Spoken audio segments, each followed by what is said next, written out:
So what I want to look at next is the marketing and social media part 2, which is very much looking at the different social media platforms.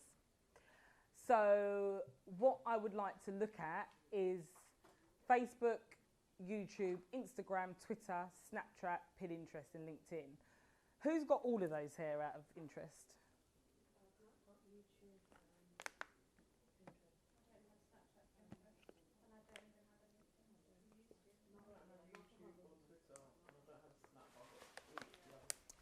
To be fair, Snapchat is for the millennials. To be fair, I only think Snapchat is good for in the visual and beauty. You can now use it on your Insta stories. Yeah. So, like, our Pitter's really good at it. She's made me look amazing. Like, she's really, really good at it. Yeah, that's the only thing Snapchat is nice at. It can make you look like a complete different person, and then you can now post that onto, Insta. But then Insta stories now you can do the same thing as well. So it's not really a massive need. Yeah, Facebook Live on there. Again, going back to SEO, it's good just to have all of them. Snapchat you don't really need. Pinterest actually, she knows this, it does work, it's worked for me because I've got candles and a lifestyle product. Actually, when I look at my SEO stats, a lot of people view my candles from Pinterest. I was going to say, what does Pinterest do? I know.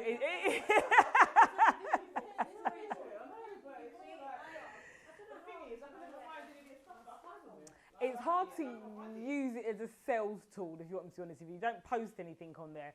But if I see something, I want it. So yeah. if I go on it and I can't find it, that's just like... Because it's the image, but it does contribute a lot to SEO. So when people are sharing it, they're still sharing, you're getting your backlinks are being created, remember, what we was talking about, because they're sharing something. Not all social media platforms are for every business. Even though I'm saying to open one up, if you want me to be honest with you, certain platforms work better for certain businesses. Like for candles, Insta works for me. No matter how many times I test and try this on other platform, Instagram works for my candles without a shadow of a doubt, hands down. When it comes to start your own cleaning business, actually direct traffic from places like Franchise Direct actually work really well for me in Facebook. So each product and service has got a different offering on there. Straight Talk to Success with everything that I do. Really, I'm just launching that now, but with Facebook is the best platform for that. But still have an account for all of them. And what I want to do now is I just want to go through the different platforms and why people use them. So I just, again, we spent the morning looking at, well, the morning and the afternoon, looking at branding, looking at the content marketing, looking at digital sales funnels, looking at search engine optimization, your website, the type of content you need to be putting out in the digital funnels to establish yourself as an authority, to make sure that people are buying into you and you're building a relationship with them, looking at the market hourglass of know, like, trust.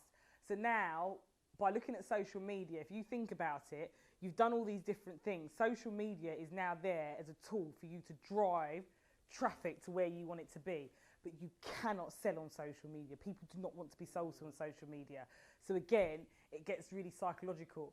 So one of the things that you have to remember any time that you're putting any content or an advert out, especially paid advertising on social media, there's a lot of people that sell like Facebook advertising, Instagram, Twitter, and they're sending it to you to put ads out. People don't want to be sold to. So it's that gunshot approach again. You're just putting something out, hoping that someone will respond to it and get a sell. And the amount of people that are putting money into social media, they're not getting the results they want, and then just saying, oh, it doesn't work for me. It's because there is no strategy put in place on why you're doing what you're doing. So you have to look at, why do people love to share on social media? They like things because they're controversial. You know, that is one of the most, well, actually the most popular is cute, believe it or not. After I would never get over the internet stats for this. Do you know what the cutest thing posted on social media is? Yes. Yeah. How is that possible? I just don't understand it. I really, really don't understand it. Okay. Yeah.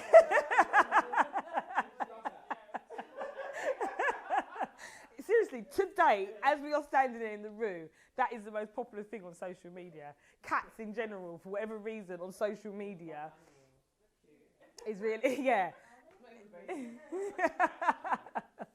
So cute is definitely the most popular, but controversial also works as well. You know, things that are popular.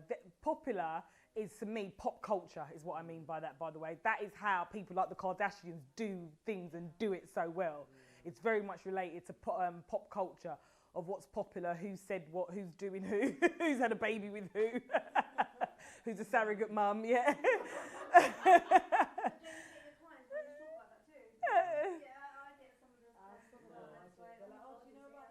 Actually, they probably do. I just don't hear.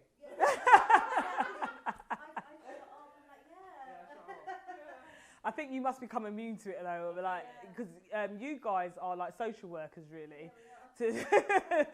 Yeah, because you listen to people's problems a lot with the job that you do. The bride, the morning of our wedding, if something has gone wrong, everything in that whole wedding process, planning that. Really, it's so funny. When I got married, I had nothing to say to no one. Yeah. Yeah, you do. Yeah, you're almost like their therapist, their best friend, like you're everything. But a lot of that, you guys need to take this information and turn it into content. Like, on a serious note, you're really underestimating the amount of content that you've got, like, massively. You don't understand, like, it's huge. You could write stories all day long, even like what you just said. Saturday morning, spent it with the bride. I'm now not just a qualified beautician. Now I can, and you might do bullet points and make something comical. Something people... You could do like, 5 roles I have to take on as a beauty therapist or something like that. Or just something like things that maybe people don't realise that come into being. It's so funny because I Yeah. met my bride yesterday. She got to the venue where I was going to get her ready, and when I got there, she looked like she was going to cry. See, I don't like situations like that. Awkward. She looked like she was going to cry. Yeah, She was awks. thinking my whole morning's gone like wrong. Everything's going wrong. Yesterday, the venue rang her to be like, they can't have lamb chops on it because it's too expensive on the menu. They can't have it on Sunday. I was like, so this was for her traditional wedding is on Sunday. So Oh, she's got 2 events. That's good for you then, isn't it? Yeah. Yeah. I was like, oh my God. And the first thing I did was don't worry, you'll be okay. And I gave her a hug and I was just like, look, let's just try and start getting you ready. Because her room wasn't ready. We had to get her ready in the conference room. She literally was about to cry. I'm not even joking. And then by the end of it, she was like laughing and smiling. And I was like, See, you could have wrote you can. You can write a blog about that. Even if you just want to do what you did with us and you record that into your phone and maybe find someone that will put it together and write it for you. That's the type of things that could be going out even on like email. Transcriber. Yeah, after today I've got all your email addresses. I'll send you my a Fiverr links. If you join, I can tell you who I use. Yeah, but I've got a transcriber. And I've also got a blog, but I've got a blog writer as a part of my team, so it's a bit, in that sense, it is a bit easier for me. But yeah, you can just, yeah. because every time they come in, there's a story behind it. My funeral client, I love it. I know you're going to think this is so weird. I absolutely love producing. Oh, she tells some amazing stories. Like, they buried someone last week. Like, if the woman, the husband's died first, the woman dies after, is it? I can't remember which way around it is. She gets buried in her wedding dress. Yeah. And like, we did a really amazing piece because we filmed the funeral on a beautiful Hindu wedding, I called it. But the content I produced for her is absolutely amazing. Even though it might be deaf, it's just absolutely amazing. Like, that was such a touching story. Then there was a Nigerian guy that had died, and he literally, like, there was like thousands of people at his wedding. Then they had to like ship the body back, and like, we've even got footage of them getting the coffin onto the plane like it was a private jet that went out of Stansted. Yeah, so she's like filming it on her camera, and then we took that footage and turned it into something. That's what I mean. You'd be so surprised.